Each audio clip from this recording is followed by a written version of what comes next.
কালকে সূর্য মামা ছুটি নিয়েছিল, সারাদিন বৃষ্টি বৃষ্টি, কিন্তু জামাই ষষ্ঠী তো আজকে, সূর্য মামার তো আজকে ছুটি নেওয়া উচিত ছিল।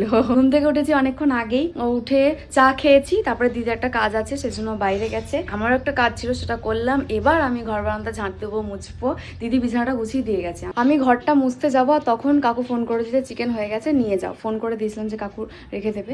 আজকে তো জামাই ষষ্ঠী, আমি আর দিদি চিকেন খাবো, আর মা বাবা খাবে মাটন। বাবা বাড়িতে নেই, বাবা গেছে কাজে, বাড়িতে থাকলে বাবাই নিয়ে আসে, আমরা কেউ যাই না, যেহেতু বাবা বাড়িতে নেই সেজন্য মা দিদিকে বলেছে তুই আসার সময় তাহলে নিয়ে আসিস, দিদি বাইরে গেছিল। ওর মাটন আনতে গিয়ে নাজেহাল অবস্থা, এক গা পাক দিচ্ছে, দিয়ে বমি করে ফেলেছে, মানে ও গন্ধটা একদম নিতে পারে না, ওর প্রচন্ড কষ্ট হয়। যে আমি আমার মাথায় তেল দিয়ে দিলাম, দিয়ে এখন একটু বসেছে, এখন আপাতত তাও একটু ঠিক আছে, কিন্তু শরীর তোড়ঘোড় করছে। আমি এখন যাই চিকেনটা নিয়ে আসি। এই যে দিদি মাটন এনে দিয়েছে, মা সেটাকে এখন ধুয়ে রান্না করবে, আর এদিকে বড় বড় আলু পেঁয়াজ রসুন সব কেটে রেখে দিয়েছে মা। এখন নতুন বাটি নিতে গেছে, নতুন বাটিতে আজকে জামাই ষষ্ঠী স্পেশাল। আমার মা নেই, একটা মা চলে গেছে, এখনো দুটো আছে, ওই দুটো মা আমার কষ্ট বোঝাতে মাংস এনে দিচ্ছে। দাদাভাই ফোন করে যে জামাই ষষ্ঠী, এখন আদান প্রদান হচ্ছে ফোনে, সব ডিজিটাল লাইফ হয়ে গেছে। এটা খাসির মাংস হচ্ছে, আর এটাতে হচ্ছে আমাদের চিকেনটা হচ্ছে, যেটা মাইক্রোওভেনে চাপিয়ে দেবে। 4টে আলু দেওয়া হয়েছে, দিদি দুটো খাবে, আমি দুটো খাবো। এই যে মাইক্রোওভেনে চিকেনটাকে চাপানো হয়েছে, মা আর বাবার জন্য এটা হচ্ছে। চারিদিকে এবারে মটন আর চিকেনের গন্ধ বেরোচ্ছে, তাতে মনে হচ্ছে জামাই ষষ্ঠী জামাই ষষ্ঠী, জামাই বলেই খালি অভাব। কারণ একটা জামাই তো সকালবেলায় ফোন করেছিল, বড় জামাই সকালে ফোন করেছিল। কত দূর রান্না হলো মা?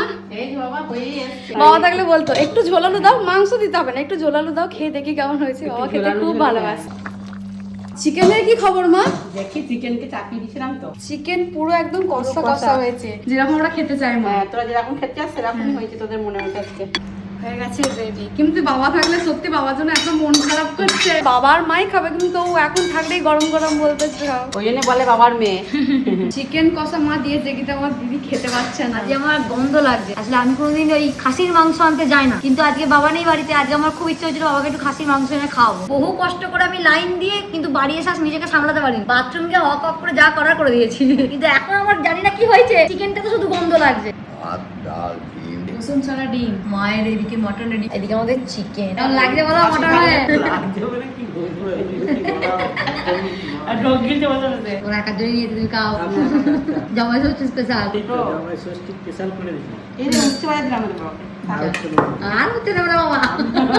কেমন হয়েছে রান্না? দারুণ রান্না হয়েছে, ওরা আমাকে আগে বললে আমি তো সকাল সকাল বসে পড়তাম।